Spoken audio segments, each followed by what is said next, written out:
Greetings and welcome everyone on this webinar about achieving rapid business outcomes by unlocking secrets in excellence adoption. My name is Sachin Garg, and I am the elected Regional Director for Russia, Asia, India, Australia, and New Zealand. Before we start, a quick overview about ASQ. ASQ is a 70-year-old organization with 70,000 members worldwide. It's present in India for last 20 years through its member, and it has about 2,000 members in Russia, Asia, India, Australia, and New Zealand. ASQ's mission is to empower individuals and communities of the world to achieve excellence through quality. And in that context, we begin to you a series of webinar with leading thought leaders about various subjects. Today's theme is, as I said, about achieving rapid business outcomes. And it is my pleasure to welcome Mr. Prashant Hoskoté as a speaker today. A quick introduction about Prashant. Prashant is the President and Lead L&S Custodian at STRIKING IDEAS. Prashant has over 30 years of experience as a consultant, trainer, mentor, and have held various board member positions. In his last assignment in the corporate world, Prashant worked as Senior Director, Quality Service Excellence and Innovation at Max India Group. And I had the pleasure and privilege of working with Prashant at Max India, working with all Max India companies, implementing what Prashant named Max Performance Excellence Framework. Based on my experiences, I thought there cannot be anybody better than Prashant to be invited as a guest speaker to speak about secrets in excellence adoption. With that, I welcome Mr. Prashant Hoskoté to take over. Hello and welcome to this webinar titled, as Sachin so beautifully said, Achieving Rapid Business Outcomes, Unlocking the Secrets of Excellence Adoption. I'm delighted to be speaking with you all and to share our thoughts around this topic, and truly hope, sincerely hope you take away a few nuggets to work with by the end of the session. Thank you very much, Sachin, for that introduction and for pretty much quarterbacking this entire effort to have us on the webinar. As Sachin put it, folks, he and I have worked very well together at the Max Group. So while he was with one of the operating companies, he was pretty much like a person who was part of my team. And we rolled out the entire organizational excellence framework. In that case, we adopted Baldrige across the whole group, and he was pretty much my man Friday for lots of things that we rolled out across the group. So, you know, as much as he's saying things about me, I think he's an expert himself. And thank you, Sachin, for having me here. And of course, thanks very much everyone at the ASQ World Headquarters. You're doing some commendable work on bringing your vision and mission to life, as it were, and truly living the values too. I greatly appreciate your work on being the global voice of quality. I've been associated with ASQ from the time they were ASQC, and then the name changed to ASQ, and we moved on to discussion on how can we truly make it global. Is it really American Society for Quality, or is it a global society for quality? And how can we bring in that word global in, and so on? And finally, the tagline came in called the Global Voice of Quality. So fantastic work all of you are doing at ASQ, and Sachin, you are one of the key players there. So thank you so much to you too. Let me start with a prelude before we deep dive into the topic itself. I wish to sort of set a context about where we are coming from. Why are we saying what we are saying? Could you move to our next slide, Sachin? Good to start with leaders, I guess. At the end of the day, they are destiny shapers, aren't they? So making sense out of business potential through numbers of relevance is an art and the science of causality. Every leader shapes the destiny of the enterprise they lead. And running a business and changing and evolving an organization defines the role of a leader at the end of the day. Therefore, leaders are, in a way, torchbearers in shaping their strategic outlook and exploiting all opportunities, whatever comes their way. We know that the higher you rise in an organization, as they say, whoever wears the crown is not easy, whoever wears the crown. The more complicated it gets in decision making. It's never easy to be taking care of balancing values for all stakeholders. And to this cocktail of complexity, if I may call it that, and now you add the real hopes and promises that are infused to yield future value, it gets that much more complicated. Slide, please. Please. Some have a more straightforward job of focusing on just compliance and abiding by Excel sheets and applying the letter of the law, as it were.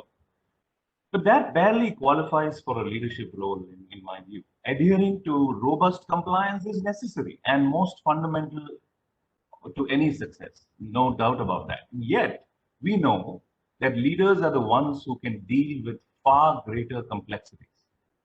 So what's the point I'm making? The point is that even with the picture I've painted over the last few minutes, CEOs, along with their quality, excellence, and transformation professionals, many of us here, are still expected to achieve excellence, to achieve business outcomes, and guess what? Rapidly. Seems a humongous task, to say the least. And I say rapidly because think about today's CEOs. If you tell your CEO, this excellence framework is exciting and all of that, and lots of organizations have worked with it very successfully. But you know something, you got to be patient. It's going to take about 4 to 5 years to really get the results. He probably show you the door. They are very, very impatient these days. So what is this about rapid business outcomes? The theme of the webinar has two key words, really, two key phrases, shall I say. Rapid business outcomes, and later on it says secrets of excellent adoption. Let's examine both these two phrases. How can we make this happen? Rapid or otherwise, let's step back for a moment and let's talk about business outcomes itself, just purely business outcomes. Several questions are being asked about organizational excellence frameworks worldwide. For those of you who are not exactly familiar with organizational excellence frameworks, let me take 30 seconds to 45 seconds to tell you that. After Japan went through what it went through in the Second World War, they fought back that particular situation through an economic aggression and almost went almost tora into the US. And to a point that I'm told sometime in the 1980s, economists started to say that if the Japanese continue the way they are, by 2010, the United States of America, by definition, will be a colony of Japan. Think about that.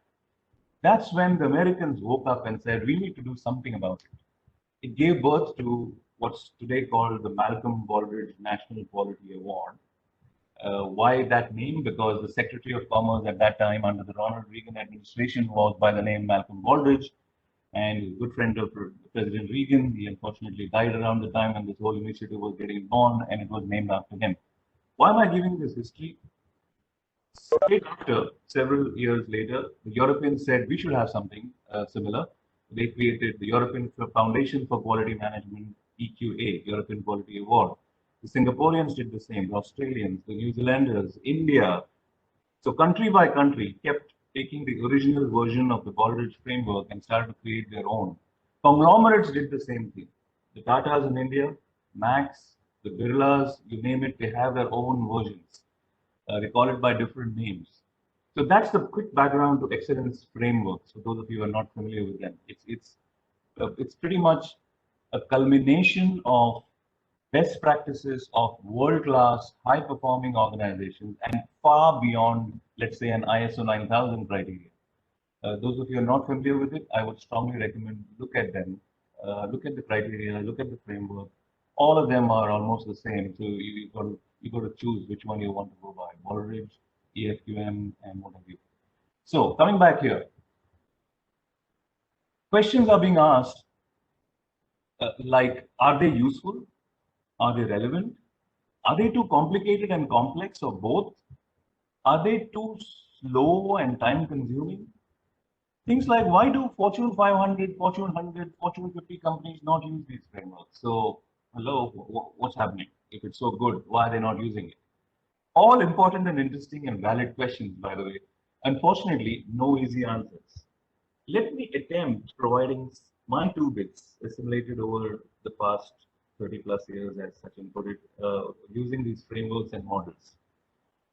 I believe they are still useful and relevant, but more for companies that have just about started the excellence journey.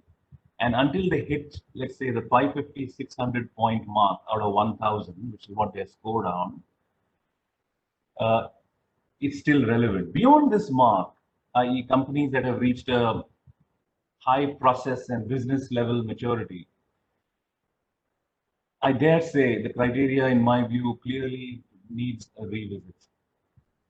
There's discussion happening at worldwide, and I'm therefore saying, something which is probably being in discussion for a long time.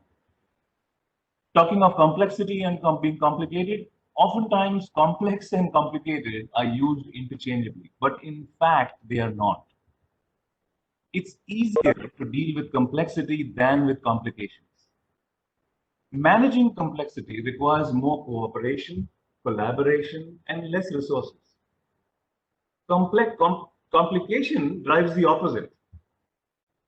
In my view, simplicity often lies on the other side of complexity, shall I say. So for any problem, assuming we see this complexity of the framework as a problem, the more you zoom out and embrace complexity, the better chance you have of zooming in on the simple details that matter most. For example, in the context of these frameworks, I can think of two things we can do. One, start with the end in mind. If taking on the entire framework and its requirements seem like drinking through a hose pipe, and typically it's not the only thing that the company does, right? You probably are anyway doing lots of things. And now someone says we're going to do this framework, you feel like you're drinking through a hose pipe, and then therefore very complex for an organization. My suggestion, start with a strategic plan for the next 3 years, which anyway I'm sure your organizations do, or surely your annual business objectives for that particular year. Now, go to the criteria and see which of the criteria elements impact those strategic planning goals or the annual objectives, whichever route you want to go, and make just that much the agenda for that year. This way, you're assuring execution of the framework over time, and it's also becoming business as usual. And it's not, let's do it in time for applying for the award and the assessment cycle. That becomes clearly, you're not doing it, you're not getting it, right? You're not supposed to do it for the sake of the application of the award and the assessment visit. You've got to do it and make it business as usual. There shouldn't be any difference between implementing the framework and running the business. It is just a world-class way of running an organization. And in my view, this is a good way of doing it. Implanting the objectives with the criteria and saying which of the criteria should we therefore pick that is relevant to that year or the 3 years in the strategic plan. Number two, simplify the wordings of the criteria. I'm a great fan of the criteria, don't get me wrong, but when you read them very carefully, you sometimes feel maybe some legal person has written them, a long and winding statement and what have you. So simplify the wordings of the criteria, and rather than it sounding like a question and a complicated question, reword them to sound like a statement, a thing to do, to execute. You cannot find a better way to let your staff know this is not about an assessment. Trust me. In fact, the criteria is only a compilation, like I said before, of best practices of world-class high-performing organizations. But we need to find a method in the madness to prioritize how much and where to start. And as Dr. Duran, one of the quality gurus who made Japan what it is today, and I had the honor of being associated with Dr. Duran and Dr. Duran Institute, used to say, you cannot eat an elephant in one bite, but you can eat it if you eat it one bite at a time. So this criteria is the entire framework is like an elephant. You've got to learn to eat it one bite at a time. And aligning them with your strategic planning goals or your annual objectives, in my experience, is an ideal way to make it BAU, business as usual. Coming to the slowness and the feeling of it being time consuming comes from organizations waiting for the final award to celebrate success. Well, you don't need to do that. If your organization uses the approach suggested earlier, i.e., pick those things that align to the goals of that year or the strategic plan for 3 years, one can easily have initiatives being driven for that year, results achieved for that year, and therefore clearly a reason to celebrate. So why wait till you get the award? Create situations to have celebrations. Achieve something, celebrate. This way, the CEO, the board, and of course the staff sees movement, victories being celebrated. I'm reminded of a discussion I had with my chairman in Max. I'm sure many of you know the chairman was Analjit Singh. He's chairman emeritus now, and had the honor and the pleasure of working with him quite closely. And one of the things he would typically tell me is, I want to see movement. Anyone at that level would, your CEOs would. Why wait for the promoter? Your CEOs would want to see movement. And when they don't see it is when you're fighting a lost battle. The third or the fourth question up there, Fortune 100, Fortune 500, Fortune 50 organizations, why do you not hear these companies using these frameworks? So when you try to sell it in your organization, it's the first time, or even if you started 3 years into it, some smart elect is going to ask you, a newcomer into the organization, oh, I've come across this, it doesn't work. Why do these Fortune 500 companies not use this? I think there are two main reasons. These are evolved organizations. Some of them have probably used these frameworks in their early days, but over time have matured to develop their own in-house and customized models that are probably very much based on the original OE frameworks anyway, the organizational excellence frameworks anyway. So it's not as if they haven't at all. They have either borrowed from there or customized it to their needs. But the beauty of this framework is the structure, and that's what they've probably taken and used there. And two, Paul, they're perhaps already 650, 700 points companies, and as mentioned earlier, do not see value in now using these frameworks because of their inability to, shall I say, address their current business needs. Even the award is no more a motivation for them because they are a 650, 700 point company. This needs to be addressed at a very different level. I mean, Striking Ideas has some thoughts about it, and we are in conversation with a few bodies across the world. Move on to the next slide, Sachin.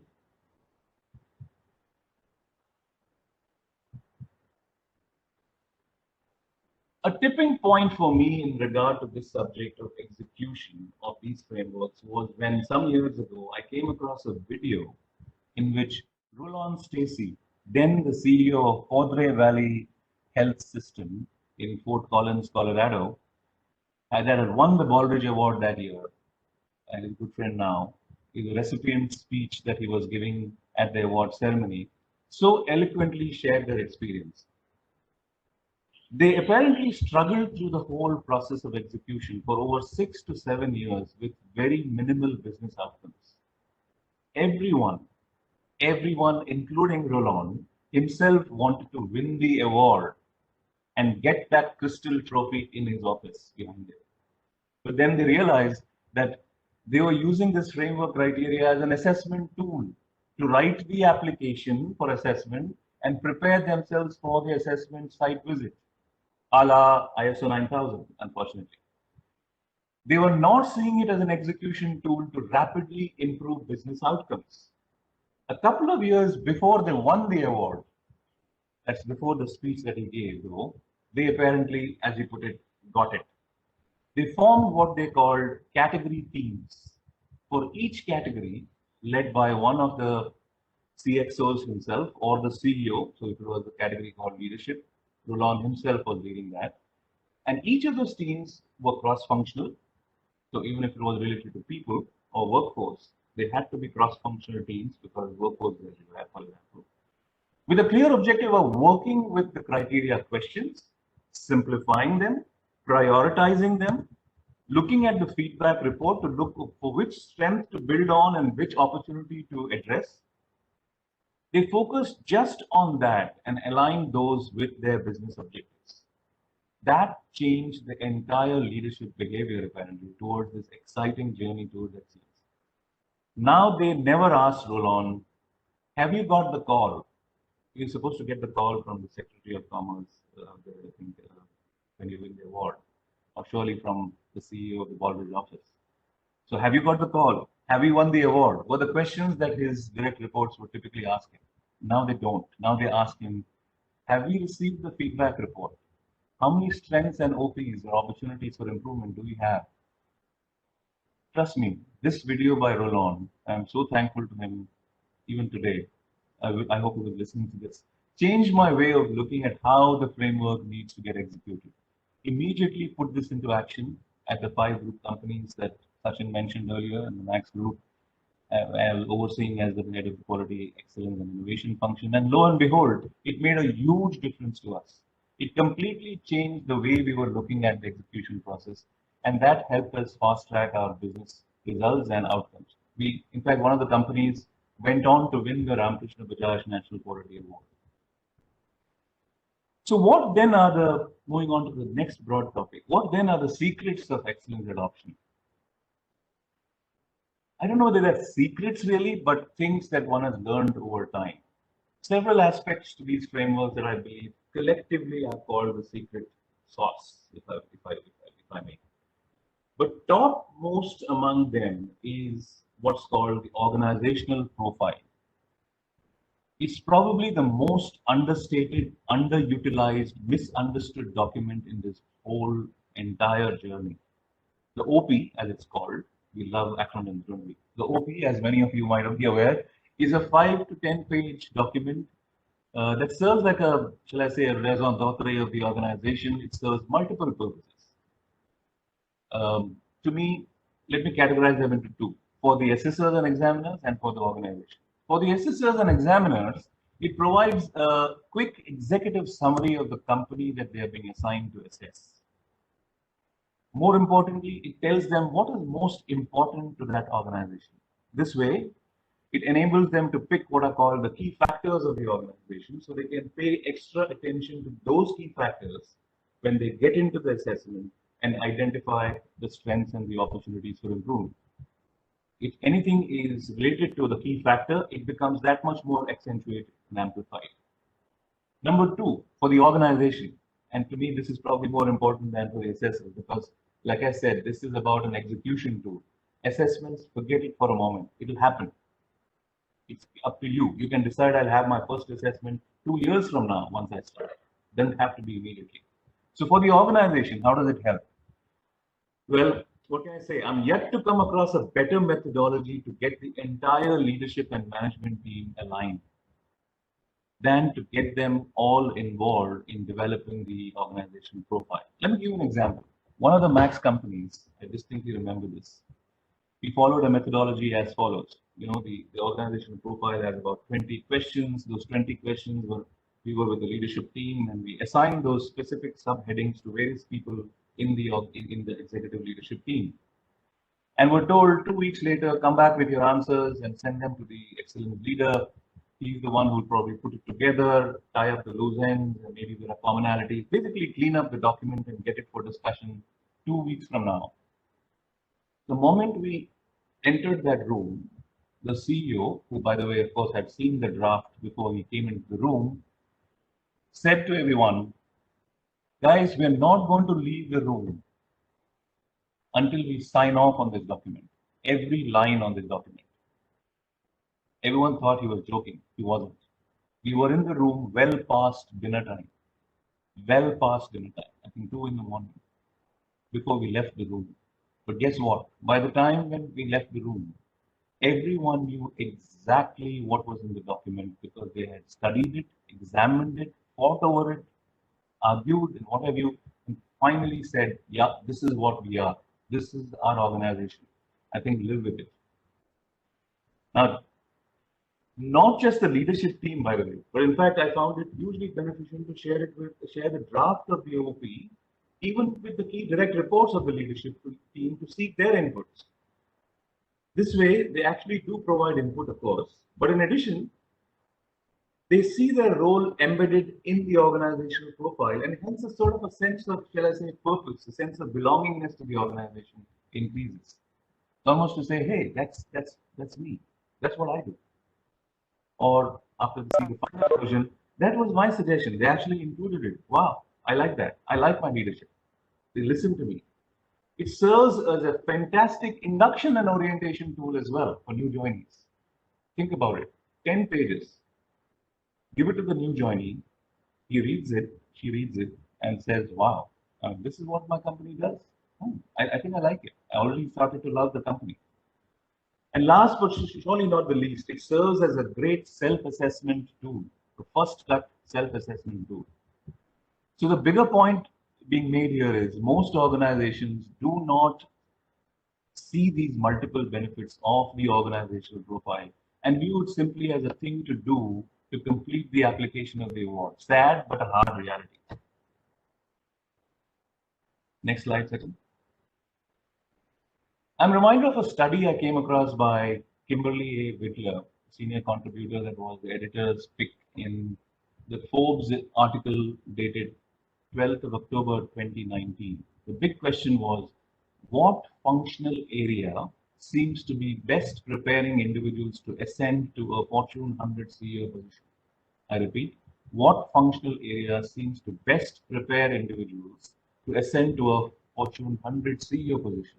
The answer was in what they found. Operations was the functional starting point for most of the Fortune 100 CEOs. 25% beginning their careers in an operational kind of role. Finance was second. 22% of the CEOs began their career in finance. Engineering, third, 17%. Sales and marketing, 13%. Accounting, fifth and most often was 11%, and law was 6, 7%. The business landscape is, of course, changing rapidly. So we should expect this distribution to shift and alter. The forces that permeate in deciding future leaders comes from intense geopolitical forces and value to stakeholders across geographies. Therefore, global citizen as a trait will be a buoyant factor. Drive to innovate and use technology and design thinking will be critical for future value besides unlocking present value. Indeed, we are living through extremely interesting and difficult times, and understanding all stakeholders is therefore the name of the game. Understanding geographical landscape is critical. Understanding both dimensions of creating value and extracting value is important. And in these interesting times then, leading is not about having a position as the head of a division or a company. That's a management role, not a leadership role. Leadership is about having followers. It's about having the capacity to, shall I say, inspire. As cliche as it may sound, in my experience, organizations with CEOs and CXOs who truly engage and embed themselves into the execution of excellence and continually are able to inspire will achieve rapid business results. If that's not happening, it's kind of bad news. You've got to convince them, and we'll talk about that later in the presentation. Let's talk about customers now. We all talk about listening to customers. They're the most important people that we have. We exist because of them, and blah, blah, blah. I'm sure we all do. We all have various initiatives about the concept of listening to our customers, don't we? One can actually have about 6 to 10 mechanisms of listening to customers. You name it and you can do that. Customer satisfaction survey, loyalty survey, mystery shopping, focus groups, you name it. I mean, you can have so many of them. You can have all of them, all well implemented, measured, fancy looking feedback reports presented to our leaders. All that's fine until one fine day our CEO says, you know, all this is great and I feel great. We are spending so much and we have various mechanisms in place that It tells us what the customer's feeling. But what does it all collectively tell us? I don't seem to get a collective version of the customer's voice. So what's missing? In my experience, what's missing is actually simple. You know, a complex thing can sometimes have a simple solution, right? You have to find a way to assimilate and collate all these mechanisms for an overall perspective. It might seem humongous at the beginning, almost clerical task initially, but it's not. It highlights the cutting across key issues, contradictions, key strengths, and we can build on those strengths as well as make a big deal of them. So why just only work on the opportunities? If we have strengths, we can make a big deal of them by building on those strengths. But someone has to do this. Complaint management, customer satisfaction survey, mystery shopping, all inputs coming. Sometimes they even go to the board. And when you show them to the board members, I've seen, you know, I've been on a few boards and I can relate to that.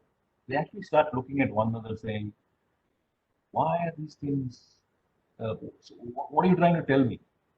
What you told me last time, in fact, contradicts this time. So where are we going with this? Are we going north? Are we going south, east, west? Tell me something. Simplify it for me.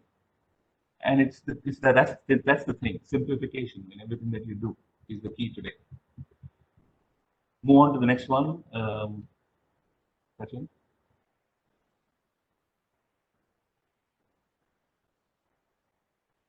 I wonder how many of you do what are called voice of the internal customer. Voice of the internal customer survey, i.e. line functions giving feedback to support functions on how well they are supporting the line function. If you are, that's fantastic. If you're not, I'd recommend it strongly, very strongly. The survey outcome typically leads to formal service level agreements between support and line functions. So for example, finance and the line functions, HR and the line functions, marketing and the line functions. I believe it's necessary to do this because it's all about breaking the barriers and destroying the inefficiencies towards the pursuit of excellence. So, simple concept. I haven't seen it done very many times in many organizations, but it's something that you may want to consider doing. Voice of the internal customer. Next slide, Sachin. We move to the next slide.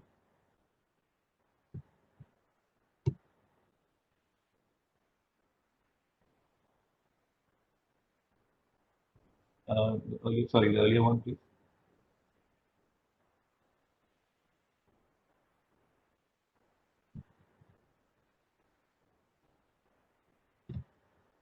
Key to achieving rapid business results again is our ability to identify the key metrics, capture, analyze, and use knowledge. In my experience, again, I'd say the line functions is where these things probably do the best. Because they know how to measure, improve, control, they can't but not learn to measure, analyze, improve, monitor, control, and so on. I'm afraid it's the support functions where the problem is. And if it's truly excellence you want, organizational excellence you want, you got to have them completely on board. Experience shows that over 40% of the time, the root causes of problems are pre-operations. Maybe 20% are post-operations. I mean, these percentages can be up and down a little bit. I'm sure you appreciate that. The point is, there's a lot of scope for improvement in the support functions, such as finance, purchase, marketing, sales, human resources. So talking of finance and HR, get 4 of your staff members in 4 different corners of the room and ask them to explain a simple process like an employee reimbursement process. Okay, as simple as that. And don't be too surprised if the responses are inconsistent. If so, you have a problem. You have a big problem. They still might be, by the way, meeting the internal SLAs and the turnaround times, but you still have a problem. Go to the next one, Sachin. Just hang on there. A few years ago, I was with a senior leader from a manufacturing company, visiting one of their dealership shops as a sort of a surprise visit. Excuse me. When we got there and we saw a notice board, nicely appointed notice board, it had the names of people who were the star employees of the month, the star salespeople of the month for the last 6 months. So we called for those people and said, can I have coffee with the 6 people that evening? And of course, they came with great optimism to meet their leader. One of the first things he asked them was, guys, explain to me, how do you sell? What do you say to the customer? Guess what? To his shock, they were probably among the worst salesmen that he ever had met. But guess what? They would still manage to meet and beat the month-end targets. Now, think about those customers who were probably forced to buy the product. They would never buy or believe that product again. Not a chance. Leave alone recommend it to anyone else. Point being, if I were you, I would pay as much attention, if not more, to non-operations and support functions with respect to measurement, analysis, and knowledge management. Let's talk about people or workforce or the human factor. With the level of automation and machines taking over the analytics and process discipline, the ingenuity of human factor is all that will remain as the single biggest advantage for human contribution. Humanity cannot be replaced by machines, and deep down, service is appreciated for what it is. Service epitomizes the goodness in humanity. Compassion, kindness, love for serving a cause and bringing joy. And so workforce or people or the human factor, whatever you call it, will always be retained as a central core eternally in any business that deep down has some shred of caring as well. Over the years, the human factor has been tossed around. Let me explain. Much has been written and discussed on the difference between a manufacturing economy that is strictly about mass production, scalability, regimented intolerance for deviation and efficiency. In contrast, the service economy is about human interaction, individuality, unique experiences, and such softer dimensions. Going back to the early days of mass production for a moment in the manufacturing realm, where TQM's evolution had its foothold, first foothold. Next slide, please, Sachin.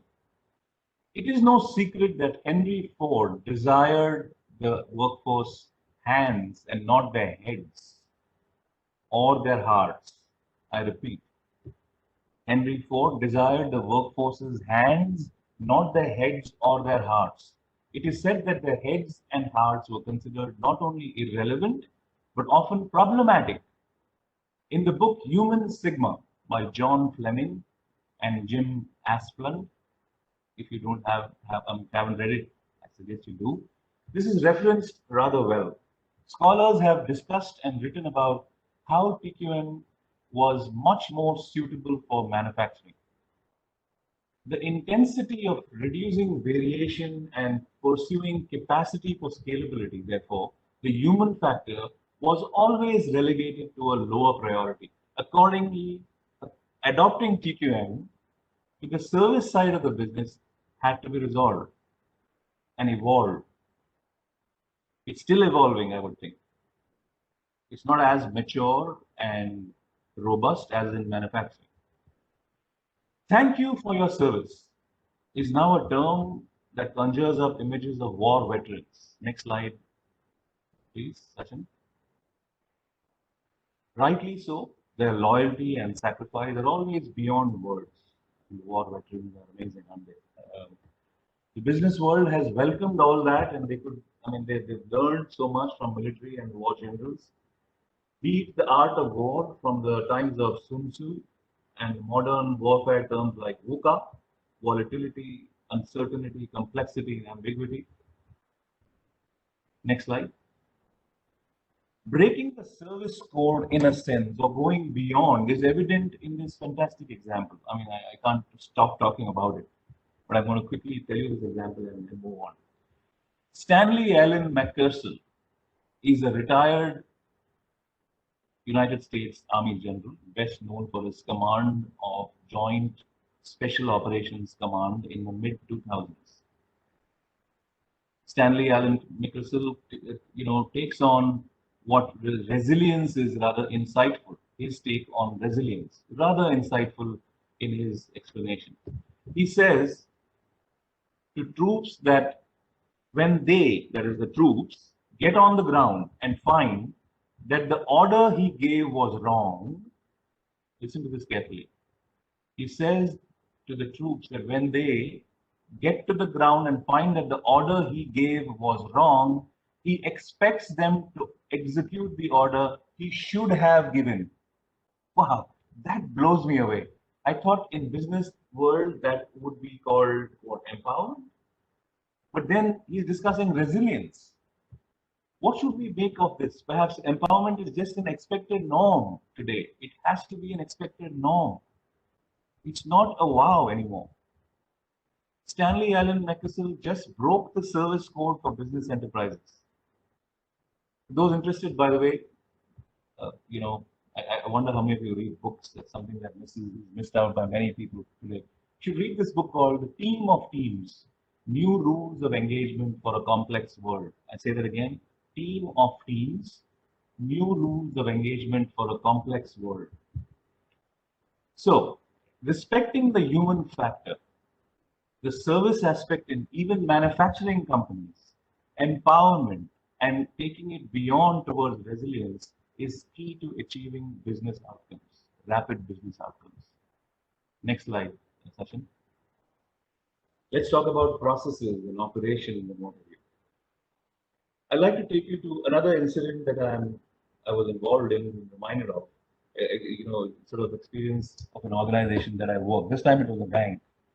I was walking through, observing processes quietly, and I used to do that quite often, just walk through processes. Just to watch what's happening, understand what's happening, observe people, watch what they're doing. I found that the staff would hardly smile at the customer. They had almost no eye contact with the customer. Zilch, zero eye contact with the customer. When I saw that and I realized that these people aren't smiling, I stopped to look at what was happening. What are they doing? And I soon realized that, you know what? They're actually all lovely people. But they can't smile and they can't have eye contact because of the number of things they're doing on that desk. Sometimes non-value adding activities. There's so many that they don't have the time to look up and smile and greet them and show a proper service experience. So what needs to be fixed? Employees' attitude? Really? Training? Really? Systems? Processes? What comes first? A cross-functional team was obviously formed to set up to improve the processes, eliminate those non-value-adding activities in the process, the repetitive actions, the chaos, and drastically freed up a lot of their time. One could see astronomical change in how they behave with the customer. Guess what? The team's customer satisfaction scores at a process level shot up dramatically. So what's the lesson learned here? When process management, business process management gets discussed, it at times feels as if it's a nice thing to do. I mean, what the heck? It's SOPs being converted into pictures, right? But clearly, they're more than just nice things. They need to ensure that there is a process architecture within the organization, starting from the top, what's referred to in BPM as business process management as a BPM architecture, referred to in the Baldrige framework or any other frameworks as a work system. This cascade of processes from there to the lower processes, top down, ensures we know how our process is operating, measured, improved, monitored, controlled, and more importantly, we ensure that these processes are in fact integrated, quote unquote integrated with each other and not just standalone processes. So in other words, the output of one process is becoming an input into the other process. And if not, why not? You got to question that.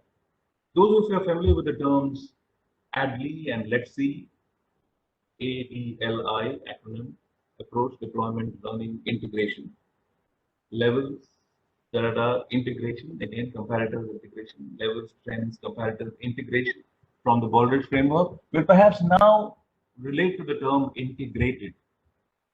Yet another reason, in my view, why organizations struggle to go beyond that 650, 700 points on any framework. At that stage, it's assumed that your processes are well integrated with one another, seamlessly talking to one another. I sometimes tell CEOs, try and sit on a drone or a helicopter and look at your organizations from the top. What do you see? If you're seeing it's like a bowl of noodles all over the place, the processes entangled, you have a problem. You've got to have find a way to streamline them, all talking in one, going in one direction towards the vision, mission, and so on. Sounds theoretical, but you've got to find a way to do it. Next slide, please, Sachin. Another key ingredient in of the secret sauce, if I were to say that, is managing change. If you believe you are a destiny shaper and your CEOs are destiny shapers, then you'll have one of the biggest challenges, and that is managing change. Be able to see beyond the transactional mindset. In my view, change management and overcoming resistance is perhaps one of the toughest challenges, because this is about changing people. And I don't mean eliminating them, of course, but changing the way they think, the way they do things, and so on. And about managing change at the top, that's tough. It's overcoming resistance to change at multiple levels, isn't it? But guess what? If the resistance from the topmost level, when the CEO himself comes, you have a problem. Well, work with the CEO. Speak his language to make him understand why you must make this change. What do you mean by that? Next slide, Sachin. As Dr. Juran would say, top management speaks the language of money, a language you are most familiar with as, I guess, senior leaders and middle to senior leaders in your organizations. Supervisors and workforce speak the language of things. And middle management, so beautifully put, must be bilingual. They have to learn the language of things, which they typically know because they've grown up there from there. But they must also communicate in the language of money. Try talking to the CEO in the language of things, such as errors have reduced by 55%, sir, and the mumbo jumbo of numbers that he cannot relate to. He may say, so what's your point? You know what, I have a meeting, what's your point? But if you spoke the language of money and instead said, due to the reduction of errors of 55%, we added $3 million to our profitability. He's going to say, hey, sit down, I need to talk to you. And probably call his secretary, move that meeting, I need to talk to this guy. Now, that's what I mean by you need to be able to sell your proposal in the language of money when you're talking to the CEO, and therefore reduce resistance to change, if not eliminate it. There's another concept which I feel is another ingredient of a secret sauce is the triple role concept. It's important to understand that each function in an organization plays a triple role, that of an internal vendor, internal processor, and an internal customer to the next department. This understanding of a chain reaction from one function to the other plays a critical role in the end for customers being consistently delighted and over time become loyal, leading to excellence and leading to rapid business outcomes. Next slide, please.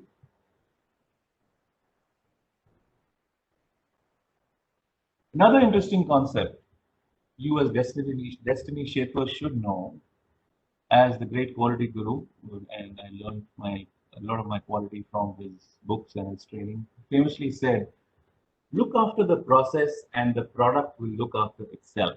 Think about it. Look after the process and the product will look after itself.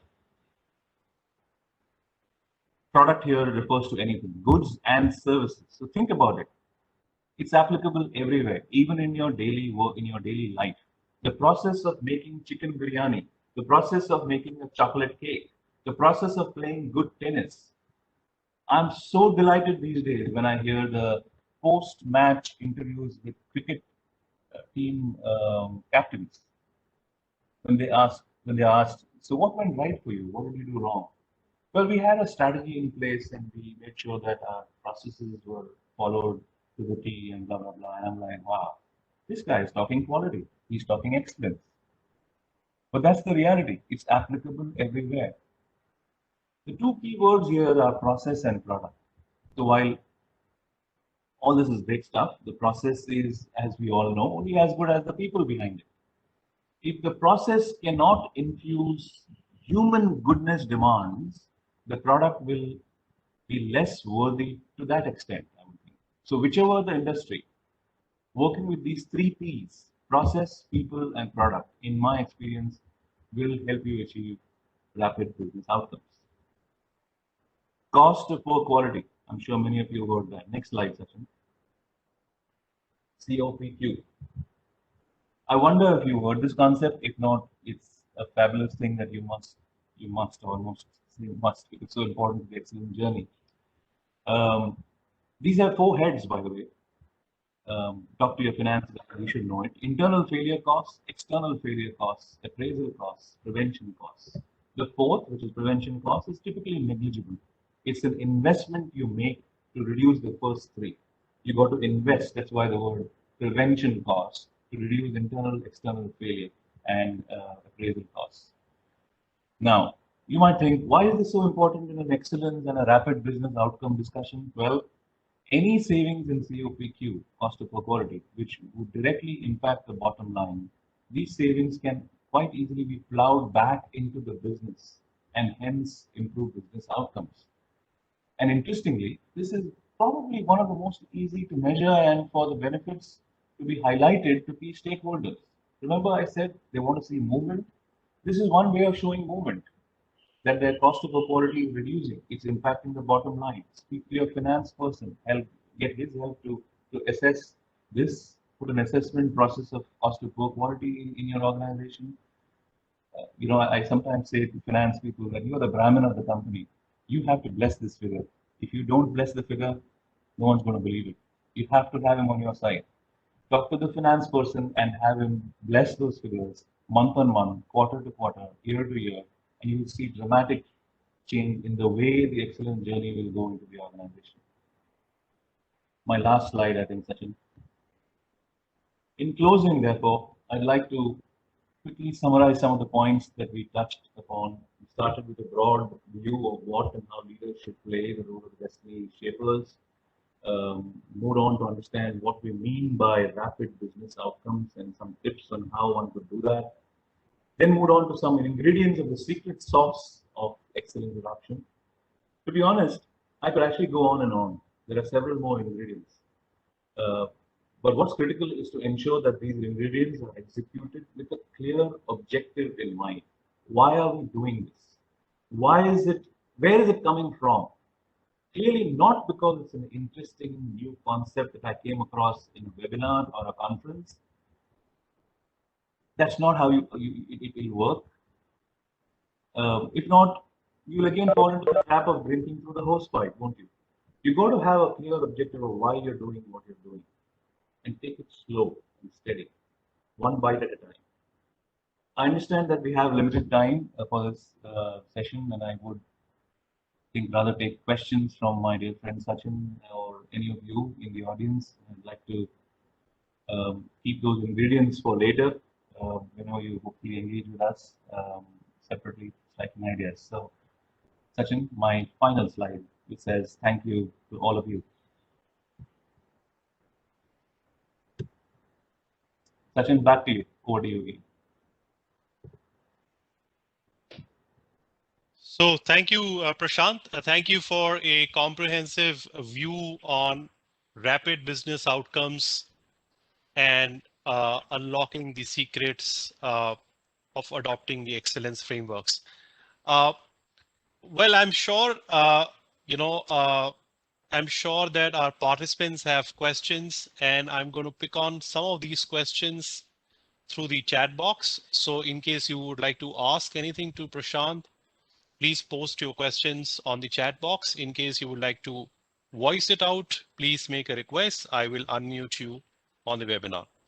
So Prashant, the very first question which has come from Ashok Kumar Group is that, do you think the lure of the award is a source of motivation to implement the award? Well, yes and no. It is kind of, but my view is different, Ashok. By the way, Ashok and I are great friends as well. We used to be colleagues back many years ago. Ashok, thank you for being here. Quite an honor. My view is that when you start a journey, an excellent journey, don't start with the award in mind. It's you can have other goodies along the way that you can create as yours, but not this entire big deal called the award. I'm reminded of a conversation again at the board, one of our company boards, where the vice chairman said to me as I was presenting that, hey, you know what? I think we should go for the award and try to get it within 2 years. And I remember my words very distinctly. I said to him, sir, I think that's bad news. It's a bad idea. I don't know whether I would have a job after that, but I did, because I think he respected the fact that I was straight about it. The point I'm making is, the moment you talk about the award to people, the entire organization's behavior changes towards winning the award. It's almost like an ISO 9000 certification, unfortunately. The moment you get that certificate and you put it up on the walls, it's almost like, okay, guys, the certificate has come, the auditors have gone, let's get back to what we were doing. Phew, thank God for little mercies. Never do that, because then you're driving the wrong agenda, you're driving the wrong behavior. My view is, as long as your business outcomes are moving in the right direction, and you keep highlighting them to the organization through various mechanisms like town halls and webcasts and newsletters and whatever, excite people through those means, the excitement will be there to continue over and over again. You can have other goodies, recognition mechanisms, recognition programs, and so on, annual recognition program. But the award is a driver of wrong behavior. I'll stop at that. I'm sure there are other questions too. Ashok, I hope I answered the question. Thank you, Prashant. Ashok do have lots of follow-up questions, but in the interest of time, I will pass on the question opportunity to Vishal Mayani. Vishal, I have unmuted you, so you can ask your question. Thank you, Sachin. Am I audible? Yes, you are. Thank you so much, Prashant ji, for a presentation and insightful, sharing of your experience. The question which I had is to have your insight into organizations which have already crossed, say, 650, 700 as scores for business excellence in their journey. What are the few challenges you've come across, and in terms of organization results, employees, and customers, that such organizations which have achieved the results of 650, 700 scores, and what are the actions that they would take? I think in my view, the one of the things that we could focus on is this whole concept of integration, Vishal. I have, at least in my experience, I can only go by my own experience, that companies that have achieved 650, 700 do that quite relatively easier, without even showing that they have exploited the power of something called linkages and integration within the criteria.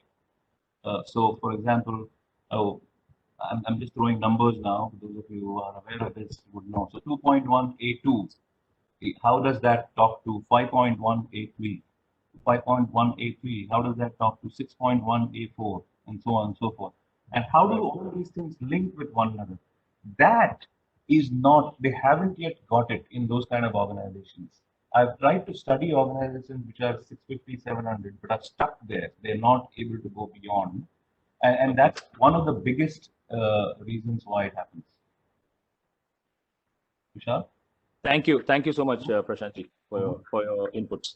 Not at all. Thank you, Vishal.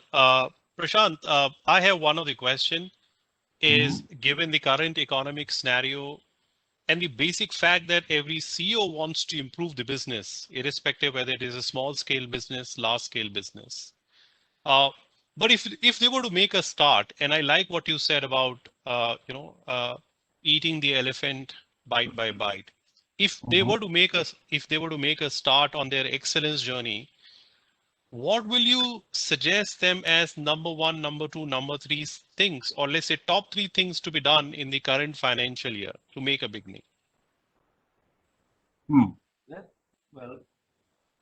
this may sound like a consultant-like response, but it actually depends on, again, on their respective business priorities. Sachin, it has to, the moment we say, if I pull out three things from the criteria, I think they should, because they are a small MSME or an SME, they should do X, Y, and Z from three things from a set of 80, 90 questions in the criteria. It's theoretical. I would rather they go to their business plan. What do you want to achieve in that 1 year? Now say, okay, now that I know what I need to achieve, what from the criteria? Remember, I keep saying that the criteria is nothing else but best practices of world-class, high-performing organizations. No one has sat on the Himalayas and come up with the criteria saying, go teach the world how to become an excellent company. No, this is just experience pulled together. Over the years, it's getting churned over and over and over again. I think now it requires a bigger churn. That was a different point. But coming back to what you're saying, I think what the organization should do is to look at their business plan and say what from that particular criteria, bundle should I pick to ensure that my plan goes well and I can meet and beat the targets for that year. That's how I would look at it. I don't think there should be one cookie cutter kind of answer. There'll never be. I think that's a great answer. I fully agree. With that, I think Ashok had one more question. Ashok, I'm going to unmute you and you can ask your question directly to Prashant.